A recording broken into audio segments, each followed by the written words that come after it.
How you feel after doing like इतक्या सगळ्या situations आहेत, इतके सगळे अप अँड डाऊन आयुष्यामध्ये, मुलांचं करिअर आहे, स्वतःचं करिअर बाजूला ठेवणं, ह्या सगळ्यामधनं एका डिप्रेशनच्या फेज मधनं बाहेर येणं, चित्रकला तुम्हाला काय काय देऊन जाते आयुष्यात?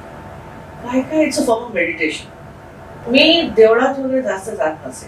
देवाला सकाळी हात जोडते आणि दिवसभर I try not to hurt people. Okay, जेवढं जमतं चांगलं काम करायचं थोडंफार आणि शेवटी ह्याच्यात घुसायचं. आणि माझा एक कझन आहे, इट्स अन एक्सलंट फोटोग्राफर. तो सगळं टेम्पल्सचं सगळं फोटोज काढतो. सो त्या फोटोजचं मी पेंटिंग्स. अरे वा, छान. It's an excellent photographer. तर जे काय फोटोज तो काढत असतो आय ट्राय टू पेंट. कारण मी दुसऱ्याच्या पेंटिंगचं कॉपी वर्क तर करत नाही. Definitely. Original paintings